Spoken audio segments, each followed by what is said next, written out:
Howdy, and welcome to the first ever episode of Spunky the Cat Recaps. I'm Spunky the Cat, and today we're going to be recapping HERSTOry being made on the first ever episode of Drag Race Mexico. Why? Because you want more Drag Race in your life, but you don't enjoy the subtitles. I'll be sharing my self-proclaimed expert superfan takes on Mexico's version of the workroom, the Queen's entrances, the hostesses with the mostesses, a piñata challenge, the first maxi challenge, the results, and the first lip sync for your life. We have a ton to cover, so let's get into it! This episode is an interesting kickoff to the series, and the end is where HERSTOry is made. If you want to know why I'm making this face, be sure and stick around until the end. First of all, can we talk about this workroom? I know some people might say it slaps. I'm not sure about that, but I do think it is really freaking cool. Look at the lighting, the colors, the space, the fixtures, and the cacti. Love it, love it, love it. To my current recollection and knowledge base, this is my favorite workroom from all the franchises. Stunning. Moving on, we have the entrance looks. I don't have to mansplain to you how important and impactful first impressions are, but I'm going to. You see, if someone has never met you before, our first impressions can be ones that, just kidding, you get it. Also, I'm just some random homo that likes talking about his favorite show. Everything these queens present is a million times better than I could ever do, and I appreciate them sharing their art with the world. All positive and negative opinions are just for funsies. Please spread love, not hate. The first queen to enter the workroom is Pixie, and she looks sickening. My brain literally has a hard time processing all the elements to this look, and I'm here for it. Maybe it's her swirly boobies that are making my brain glitch, but that's fine by me. Great first impression. Next we have Serena Morena, and she comes out in a cute pink number and looks like she is dressed to twirl the house down. But then she suddenly starts to tremble. Down there. Maybe she's a comedy queen. Her outfit is cute. Let's see what else she brings to the table. Now entering the workroom, we have Margaret Ija. She is presenting a pretty polished look. One of the other girls says she's the national treasure. Her makeup is bold and definitely sets her facial recognition software apart from the others. Based on the description of herself and energy, I'm thinking she's going to be a campy queen. The fourth queen to enter does it with pizzazz, loud pizzazz. Her name is Vermelia Noir, and I'm already wanting to see her next look. I know, I'm a greedy viewer. Her garment is stunning and the details impeccable. Her vocal demonstration she did was a little lost on me, but I'm not a hater. Another queen arrives in the workroom, and some of us are already familiar with her. She is Regina Voce, and she was on Queen of the Universe Season 1. I followed her on Instagram back then and have continued to follow her. I enjoyed her on that show and can't wait to see how she plays Drag Race. So the look is not giving. This seems pretty basic but very sparkly. Maybe she just wants to be comfy and have room left to exceed expectations. We'll see. What do we have next? Some beach day wear? It's giving me very much tourista on a budget. She is all pink and maybe that represents a sunburn, or maybe she rolled around in some fiberglass insulation before she came out. I'm not sure. Her name is Ms. Vallarta, and I suppose it's a logical look because she's from Puerto Vallarta, where it's all about the beach. My eyebrow is raised, but there is more time in this episode for her to lower it back down. Moving on, we have a queen from Oaxaca, and her look is amazing. This is Lady Caro, and she is serving very much what I would expect a Mexican drag queen to serve, and it did not disappoint. This is the kind of look that's a bit expected, but executed so well. Love it. Southern Mexico is represented. Our next queen stomps in the room like a true runway girl and describes herself as a chameleon. I guess that's why her bodysuit has like every color and a stinger or tail or something. Wait, do chameleons have stingers? I doubt it. Anyways, this is our Hennis drag. I do love parts of the look, but the wig is slightly tragic. She also describes herself as flawless, and that's certainly a flaw. Maybe she will be the delusional narrator of the season. We'll stay tuned on that. Christian Peralta enters the workroom and she will give any beauty queen a run for their money. From head to toe, she is just so gorgeous. She delivers very much natural Womana, and I might just be in love. As Christian joins the queens, they describe themselves as a family man. They state that their wife and daughter are their biggest fans, and my mind struggled to place this person in a box. And that's because our brains always want to categorize everything. So I was thinking, is Christian straight or bi or maybe pansexual? Is her wife cisgender or transgender maybe? Or like, can you even have non-heterosexual marriages in Mexico? So all these thoughts were swirling around in my head, and I had to actively stop my thought process and recalibrate. None of this information matters. Christian's an artist, and I'm here to enjoy art, period. I hope their personality is as enjoyable as their aesthetic. Watch out, it's Gala Varro. They might be the drag hamburglar in their referee Beetlejuice bank robber era. That all sounds like a slam, but it's not. This queen seems fun, and this is a unique look that is interesting to say the least. She already stole the money. I wonder if she will also steal the show. It's time for the final queen to enter the workroom, and in my most humble of perfect opinions, production saved the best for last. This is Matraka, and her clashing patterns, bold colors, and sickening silhouette are not the only noise she plans on making. She has a huge noisemaker, and I'll tell you this, that prop works. A smart queen uses props to their advantage, and this was done well. Matraka instantly gives me frontrunner vibes. Time will tell if my inclination is correct or not. We are only 13 minutes into the episode, and I am already Team Matraka. Now that all the queens have started their engines, they are gathered around the table, cutting up and kikiing with each other. Suddenly, there's an alarm, and the girls gather around the screen for a message from who? It's her, Valentina. As the video message wraps up, IRL Valentina sneaks into the workroom behind the group. To say that the queens meeting Valentina amped up the energy in the room would be an understatement. And man, does Valentina look great.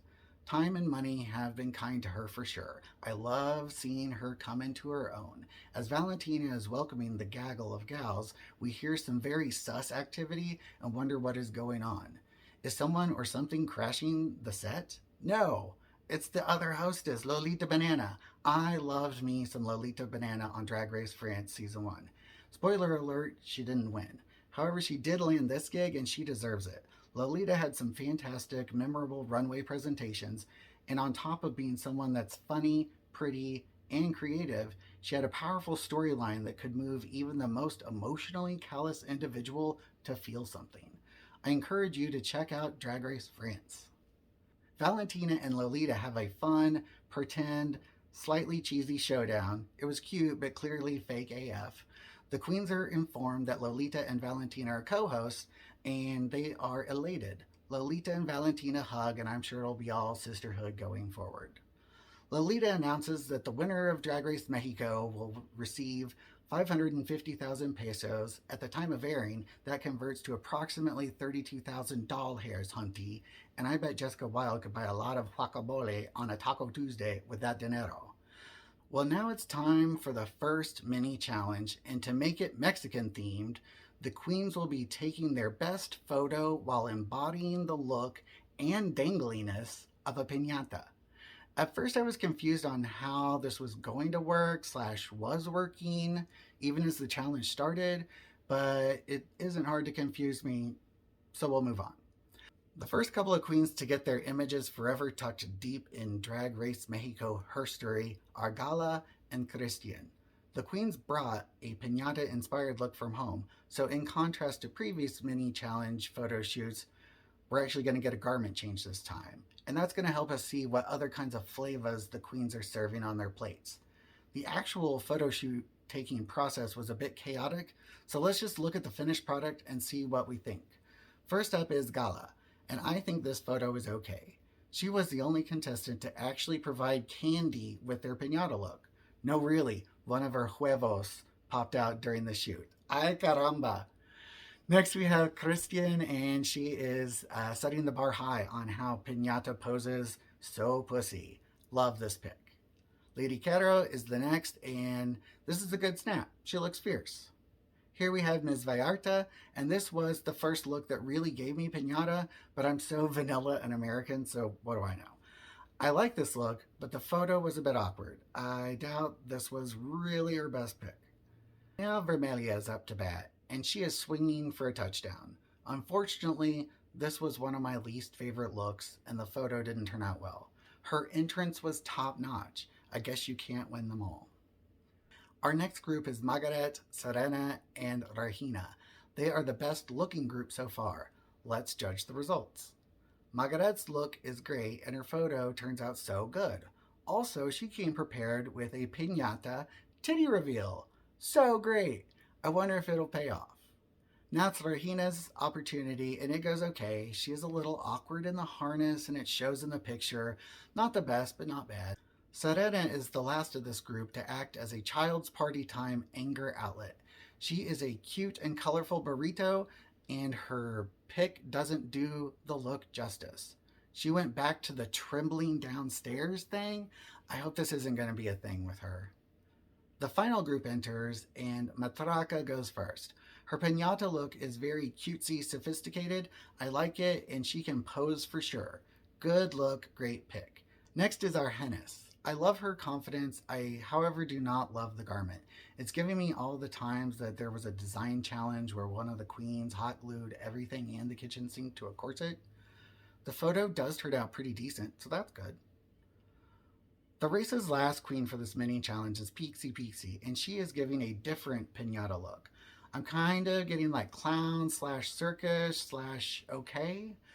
The pic is kind of good, but her silhouette is lost, and that is unfortunate. So, who do we think did the best? Well, it's not up to us. Valentina announces that Margaret is the winner of Mexico's first ever mini challenge. I love that for her. All right, fast forward and it's the next day. Las Arenas are getting all geared up for the first maxi challenge. They will be walking the runway in a look that best represents the place from where they originate.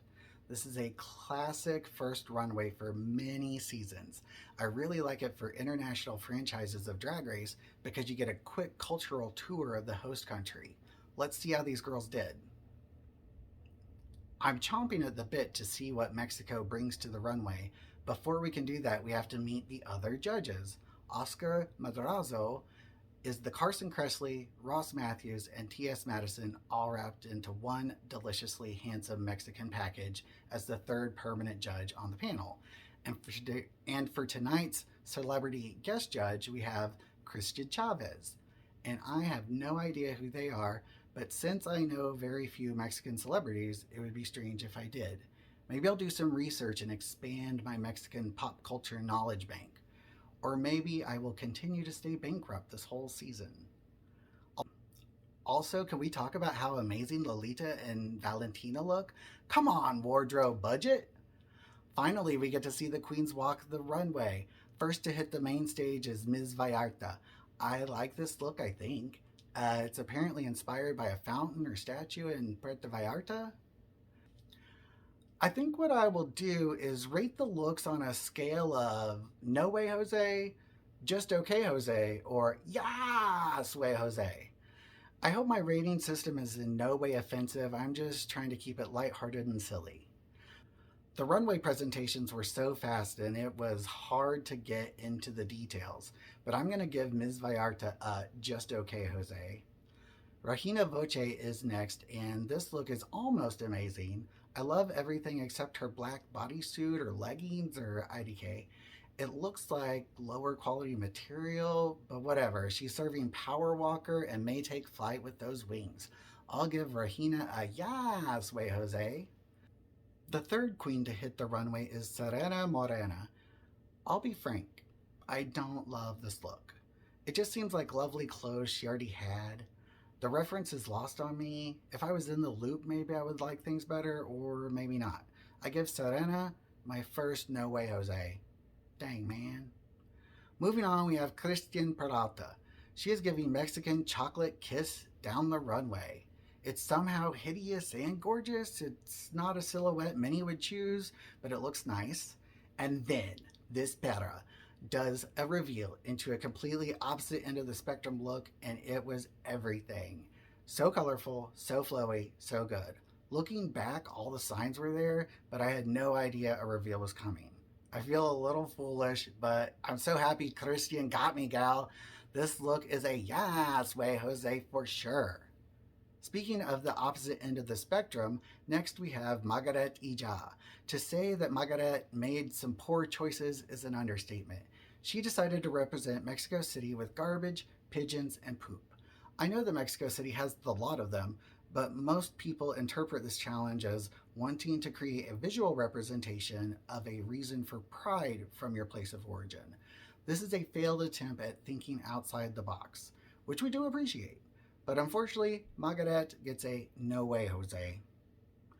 Next we have Galavaro, and I think this is a great mother of all butterflies look.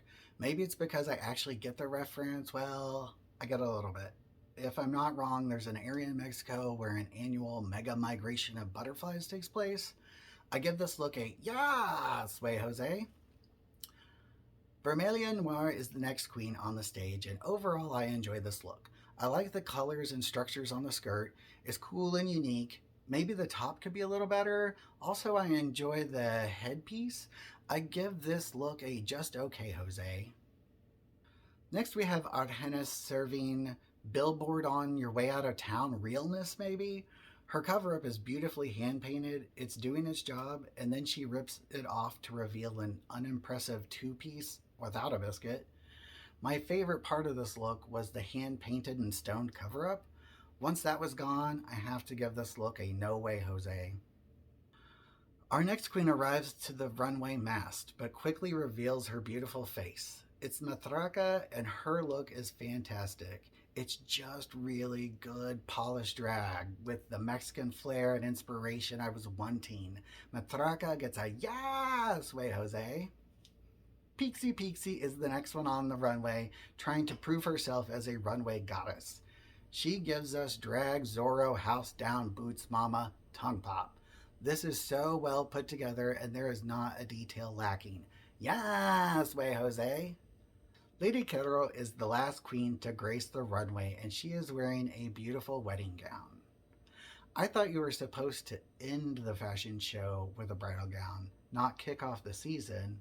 Oh wait, maybe that's why she's the last runway of the evening. One fun thing that she did was toss her bouquet to the judges, and Oscar practically knocked out Lolita to catch it. Apparently he wants to get married. Well, Oscar, I volunteer as tribute. Anyways, this is great, and she gets a yes way, Jose. Now it's time to hear what the judges have to say. The safe group is Regina, Serena, Gala, Argenis, and Pixie Pixie. They head backstage to untuck, and the top three and bottom three are left behind for critiques. They are Miss Vallarta, Christian, Margaret, Vermelia, Matraca, and Lady Caro. Who do you think is going to take the top spot? Well, the judges said that Ms. Vallarta had a decent look, but they did not get or like the reference to a statue in Puerto Vallarta. They moved on to Christian and loved her so much. They showered her with a lot of praise. She is definitely in the top. Next, they critiqued Margaret, and they appreciated her art and had some love-hate relationship with the look. The concept was good, but like myself, the judges thought it was a poor choice. She has to be in the bottom, right? Let's move on to Vermelia. And here is another queen the judges don't seem to be featuring. One of them said the Mexican influence was confusing, and Lolita thought it was lacking wow factor. The next queen has wow factor oozing out of her tortillas. The judges love Matraca's attention to detail and would even put this look in a museum. I agree that this is so good. Matraca's star is on the rise. Lastly, we have Lady Caro, and the judges live for her presentation and the story behind it. Turns out the top three are Christian, Matraca, and Lady Caro. And the winner of the first Maxi Challenge in Drag Race Mexico HERSTORY is Christian Peralta! Woohoo and congratulations! But wait, there's still more to come. It wouldn't be Drag Race without a lip sync for your life. Shockingly, the judges tell Margaret that she is safe. I was very surprised, but she did win the mini challenge, so maybe the judges knew this was just a fluke for Margaret. The lip sync begins, and this is the part of the show that caused me to make this face. This lip sync was just plain old bad, and I wasn't here for it. I left the room, the building, and the country. I did, however, return to find out the results of the lip sync. I was certain at this point that Drag Race Mexico was going to make HERSTORY by being the first franchise to eliminate 2 queens on the first episode, but boy was I wrong. They did make HERSTORY though. The result of one of the worst lip syncs in Drag Race HERSTORY made HERSTORY itself by awarding a double Shantae to both of the queens. I could not believe it. But I am super happy they have another opportunity to prove themselves. Going home only 1 episode in after all that preparation must be devastating to say the least. So technically I'm glad we have yet to eliminate anyone, but they can't stay safe forever. Next week, someone will be the first out queen and will officially be the pork chop de Mexico. Hold the phone. The judges got to give flowers, but now it's my turn. I would like to give my highest accolade this week to Pixie for her Zorro-inspired hometown look. Pixie, you get the first ever Jose You Slay honor. I look forward to looking at you more next week. Speaking of next week, it looks like there are going to be some shenanigans for sure. I can't wait to see what happens then, as well as how this season develops. Who is your early favorite? How do you feel about no eliminations on the first episode? Be sure to let me know below. Also, if you like this recap, give a thumbs up and make sure to subscribe if you want more recaps for Drag Race Mexico, as well as other franchises of Drag Race. Until next time, adios y mucho amor. Mwah, mwah, mwah, mwah.